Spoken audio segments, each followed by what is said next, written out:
Assalamualaikum warahmatullahi wabarakatuh. Perkenalkan, saya Fatimah Aziza dengan NIM 210101010119. Di sini saya akan menjelaskan tentang cara membuat RPP untuk memenuhi tugas mata kuliah Perencanaan Sistem Pembelajaran PAI dengan dosen pengampu Bapak Dosen Dr. Andes Samdani MPhilI. Silakan disimak videonya. Nah, langsung saja di sini saya menjelaskan mengenai cara membuat RPP atau rencana pelaksanaan pembelajaran.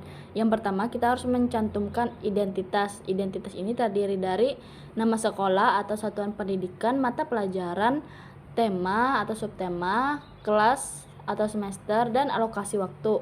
Alokasi waktu itu diperhitungkan untuk pencapaian satu kompetensi dasar dinyatakan dalam jam pelajaran dan banyaknya pertemuan. Contohnya di sini saya contohkan 2 kali 45 menit. Lalu adapun kompetensi inti mencakup KI 1 sampai 4. KI 1 ini menghayati dan mengamalkan ajaran yang dianutnya. Jadi KI ini membahas mengenai sikap spiritual peserta didik. Jadi sikap spiritual ini menjadi sikap utama yang harus dioptimalkan karena sikap ini bisa membentuk kekuatan karakter peserta didik. Lalu adapun KI 2 yaitu menghayati dan mengamalkan perilaku jujur, disiplin, tanggung jawab, peduli yang termasuk dalam gotong royong, kerjasama, toleransi, damai, santun, responsif, dan proaktif, dan menunjukkan sikap sebagai bagian dari solusi atas berbagai permasalahan dalam berinteraksi secara efektif dengan lingkungan sosial dan alam serta dalam menempatkan diri sebagai cerminan bangsa dan pergaulan dunia. Jadi dalam KI 2 ini mengandung sikap sosial. Sikap sosial ini berkaitan erat dengan kehidupan antar manusia. Artinya hubungan antar satu manusia dan manusia lain harus berpedoman pada sikap ini. Jadi peserta didik itu harus bisa bersikap sosial untuk memenuhi standar kompetensi inti ini. Yang bagian kedua. Lalu adapun KI ketiga yaitu memahami, menerapkan, menganalisis pengetahuan faktual, konseptual, prosedural berdasarkan rasa ingin tahunya tentang ilmu pengetahuan, teknologi, seni budaya, dan humaniora dengan wawasan kemanusiaan, kebangsaan, kenegaraan, dan peradaban terkait penyebab fenomena dan kejadian, serta menerapkan pengetahuan prosedural pada bidang kajian yang spesifik sesuai dengan bakat dan minatnya untuk memecahkan masalah. Nah, jadi dalam KI 3 ini mencakup pengetahuan. Pengetahuan itu ialah katalog sesuatu yang telah diketahui manusia. Jadi dalam KI 3 ini merupakan penilaian mengenai pengetahuan, bagian pengetahuan. Lalu adapun KI 4. KI 4 ini ialah mengolah, menalar, dan menyaji dalam ranah konkret dan ranah abstrak terkait dengan pengembangan dari yang dipelajarinya di sekolah secara mandiri, bertindak secara efektif dan kreatif, serta mampu menggunakan metode sesuai kaidah keilmuan. Jadi dalam KI 4 ini yaitu mencakup keterampilan peserta didik. Jadi kompetensi keterampilan ini berkaitan dengan aplikasi pengetahuan yang diperoleh peserta didik dalam kehidupan sehari-hari. Lalu adapun kompetensi dasar. Nah, kompetensi dasar ini adalah bentuk penguasaan peserta didik terhadap pengetahuan, perilaku, keterampilan, dan sikap setelah mendapatkan materi pembelajaran pada jenjang pendidikan tertentu. Kompetensi ini dikembangkan berdasarkan karakter peserta didik dan harus mengacu pada kompetensi inti yang telah dirumuskan. Jadi dalam membuat RPP, bagian kompetensi dasar itu harus berpacu pada kompetensi inti yang telah dibuat sebelumnya. Jadi di sini saya mencontohkan kompetensi dasarnya ialah menjauhi praktek riba dalam kehidupan sehari-hari. Nah, itu ialah bentuk penguasaan yang harus dikuasai oleh peserta didik dalam bidang pengetahuan, maksudnya dalam ranah pengetahuan, perilaku, keterampilan, serta sikapnya. Lalu adapun yang C yaitu indikator pencapaian kompetensi. Nah, indikator pencapaian kompetensi ini ialah perilaku yang dapat diukur atau diobservasi untuk menunjukkan ketercapaian kompetensi dasar tertentu yang menjadi acuan penilaian mata pelajaran. Indikator pencapaian kompetensi dirumuskan dengan menggunakan kata kerja operasional yang dapat diukur, yang mencakup pengetahuan, sikap, dan keterampilan. Jadi di sini saya mencontohkan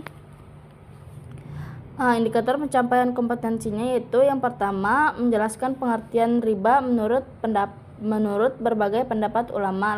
Adapun yang kedua menuliskan dalil dari Al-Quran dan hadis tentang keharaman riba. Yang ketiga menjelaskan perbedaan masing-masing jenis riba dan contohnya. Lalu yang keempat menjelaskan hikmah menjauhi riba. Nah, di sini dalam indikator pencapaian kompetensi yang saya jelaskan ini hanya mencakup pengetahuan saja, karena di sini kata kerja operasionalnya hanya mencakup bagian pengetahuan seperti menjelaskan dan menuliskan. Sekarang bagian D, yaitu tujuan pembelajaran. Nah, tujuan pembelajaran ini deskripsi pencapaian 3 aspek kompetensi, yakni pengetahuan, keterampilan, dan sikap yang diperoleh murid dalam satu atau lebih kegiatan pembelajaran. Tujuan pembelajaran disusun dengan memperhatikan eviden atau bukti yang dapat diamati dan diukur pada murid, sehingga murid dapat dinyatakan mencapai suatu tujuan pembelajaran. Jadi tujuan pembelajaran ini ya deskripsi pencapaian 3 aspek kompetensi, yaitu mencakup tentang pengetahuan, keterampilan, serta sikap yang diperoleh murid. Di sini adapun tujuan pembelajaran yang saya contohkan, yaitu peserta didik mampu menjelaskan pengertian riba menurut berbagai pendapat ulama. Yang kedua, peserta didik mampu mengucapkan dalil dari Al-Quran dan hadis tentang keharaman riba.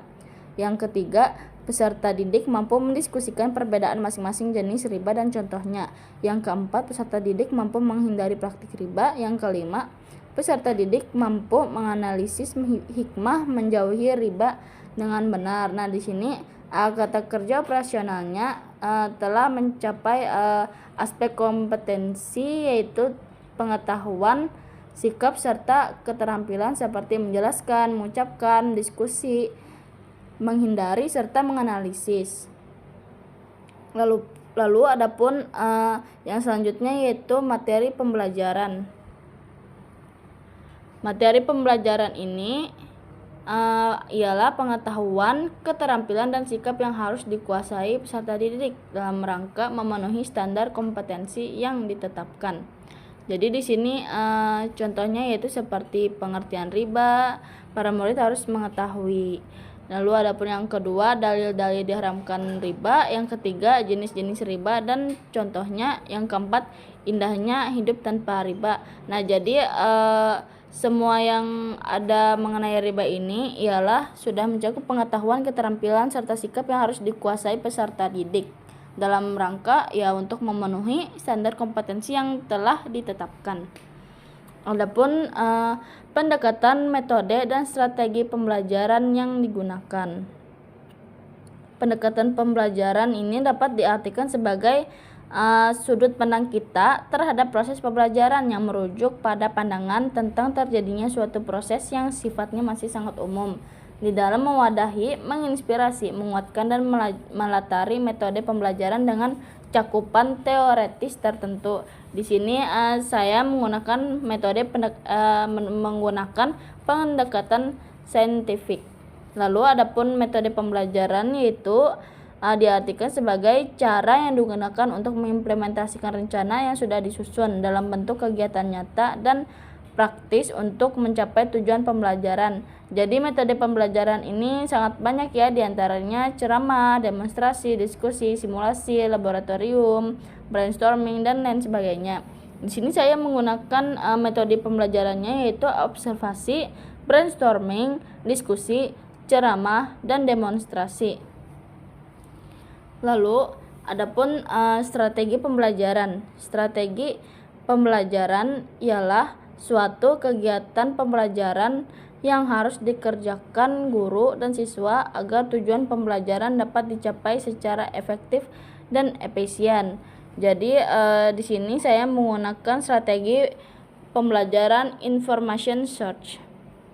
Lalu adapun langkah-langkah pembelajaran. Nah, dalam langkah-langkah ini harus disesuaikan dengan metode, pendekatan, dan strategi pembelajaran yang digunakan.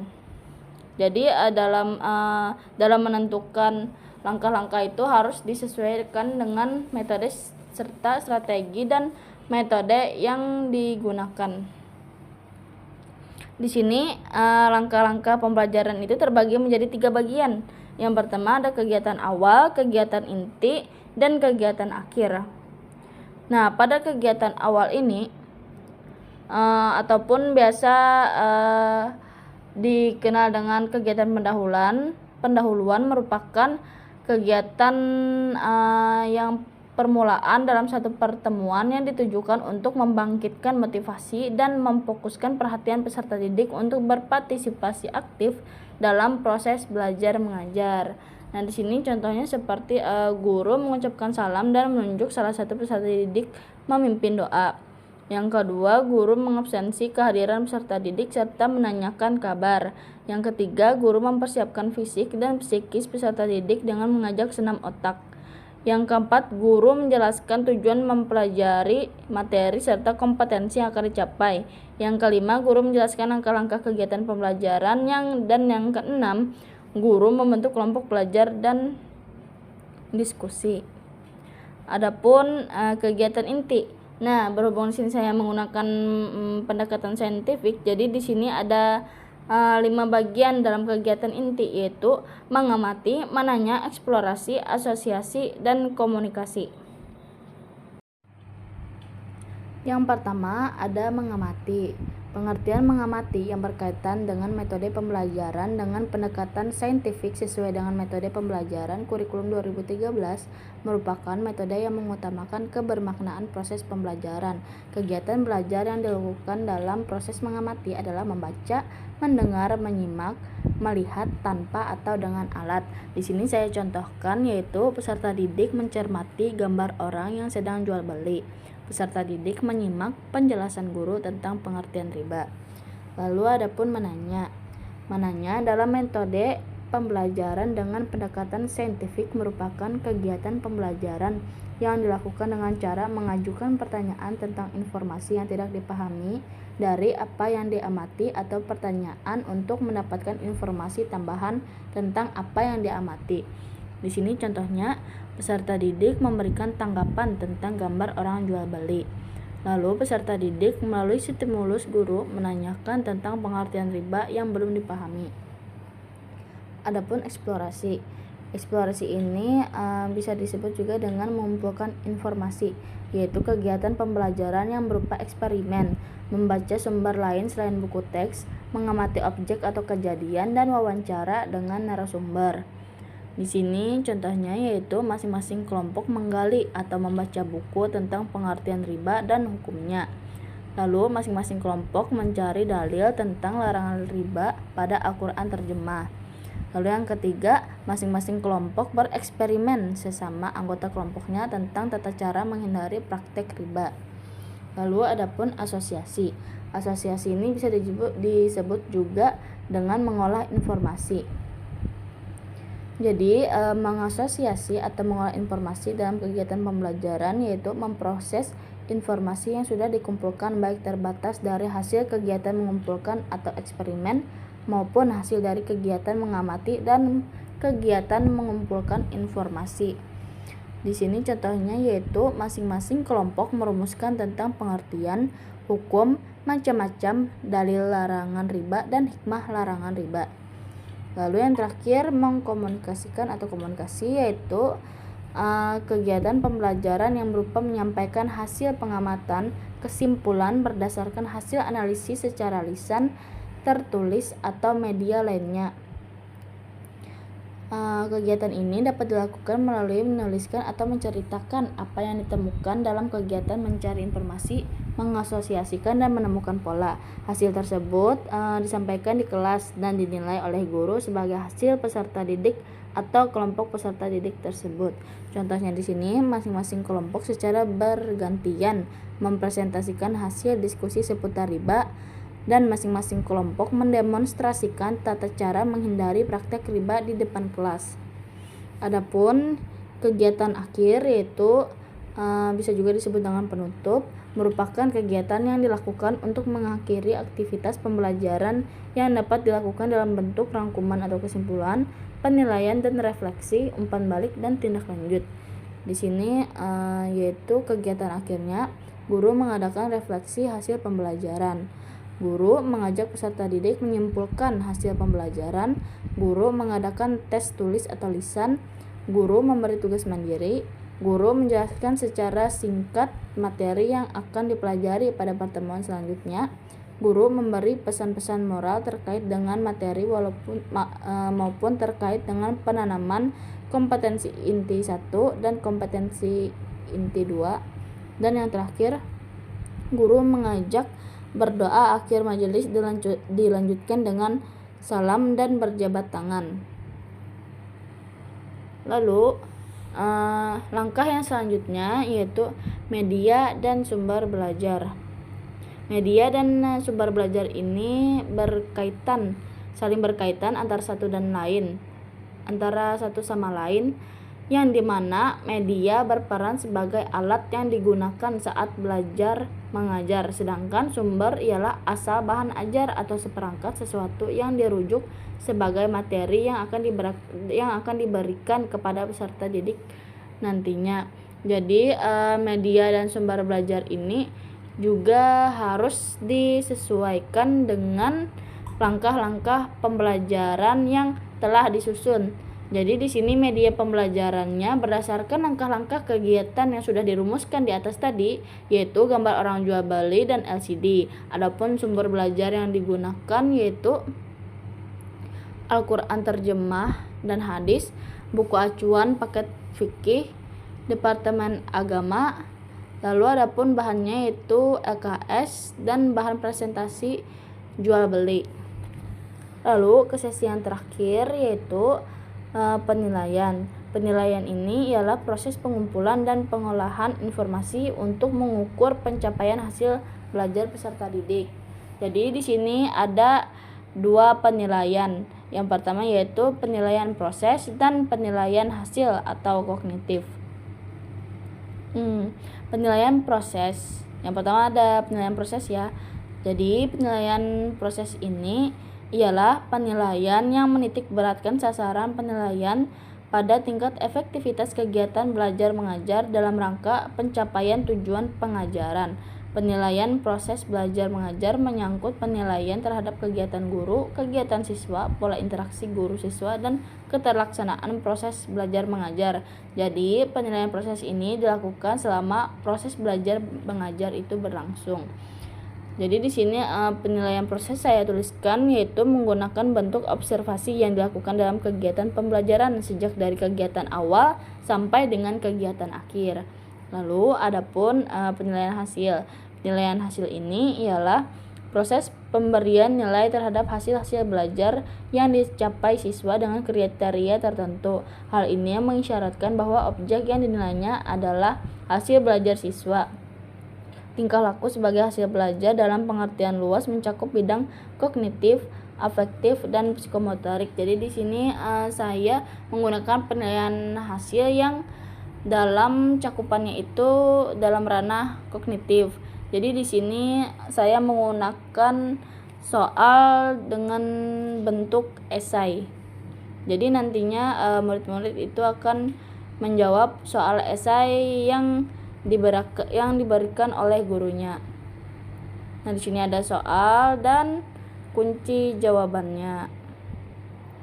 Lalu di sini di sebelah kiri terdapat yang mengetahui yaitu kepala madrasah, lalu tanggal dan calon guru. Tanggalnya itu 16 Desember dan calon guru. Nah, itu saja cara membuat RPP yang saya jelaskan, semoga dapat dimengerti dan dipahami. Itu tadi penjelasan dari saya mengenai cara membuat RPP. Apabila terdapat banyak kesalahan, mohon dimaafkan. Terima kasih atas perhatiannya. Wassalamualaikum warahmatullahi wabarakatuh.